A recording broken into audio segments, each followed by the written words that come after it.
তসলিমা নাসরিন রাজাকারের পরিবারে মেয়ের বিয়ে দিয়েছেন হাসিনাকে নিশানা করে ফেসবুকে পোস্ট করেছেন তসলিমা। বাংলাদেশের মুক্তিযোদ্ধাদের পরিবারের জন্য চাকরির ক্ষেত্রে আসন সংরক্ষণের সিদ্ধান্ত দেশ জুড়ে উত্তাল পরিস্থিতি তৈরি হয়েছে।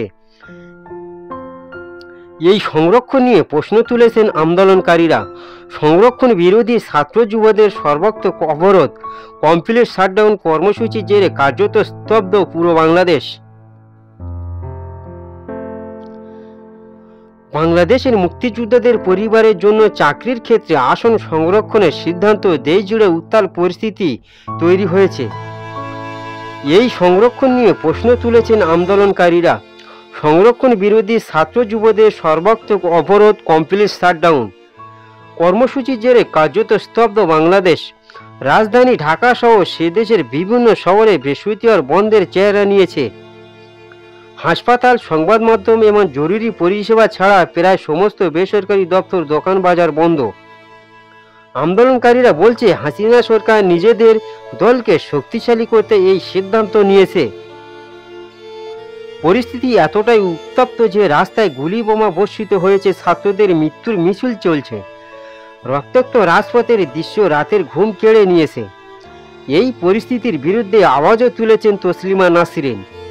তসলিমা নাসরিন ফেসবুকে লিখেছেন, রাজাকারের সন্তানেরাও যে রাজাকার হবে এমন কোনো নিশ্চয়তা নেই। যেমন মুক্তিযোদ্ধার সন্তানেরাও যে মুক্তিযুদ্ধের চেতনায় বিশ্বাস করবে তারও নিশ্চয়তা নেই। প্রধানমন্ত্রী শেখ হাসিনা নিজেও রাজাকারের সন্তানদের গুরুত্বপূর্ণ পদে নিয়োগ দিয়েছেন। তার মেয়েরও বিয়ে রাজাকারের পরিবারে দিয়েছেন। সরকারের দায়িত্ব সন্তানদের সুশিক্ষিত হবে এবং মুক্তিযুদ্ধের চেতনা ধারণ করবে তা নিশ্চয়তা করা।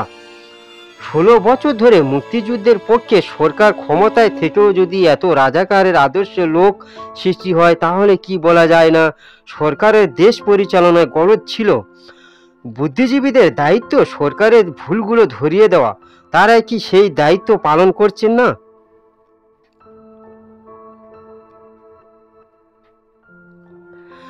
এদিকে বাংলাদেশের সংবাদ মাধ্যম সূত্রে খবর, গত 3 দিন সংরক্ষণ বিরোধী পড়ুয়াদের বিক্ষোভ ঘিরে সংঘর্ষে নিহতের সংখ্যা 27।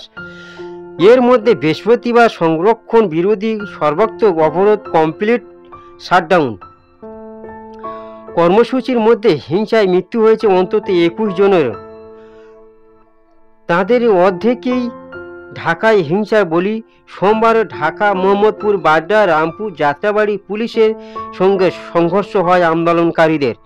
আন্দোলনকারীরা পড়ুয়াদের উপরে শাসক দলের ছাত্র সংগঠন ছাত্রলীগ হামলা চালিয়েছে বলেও অভিযোগ উঠেছে। অন্যদিকে বিরোধী বিএনপি এবং জামায়াত ইসলামী কর্মীরা হিংসায় উস্কানি দিয়েছে বলে অভিযোগ হাসিনা সরকারের।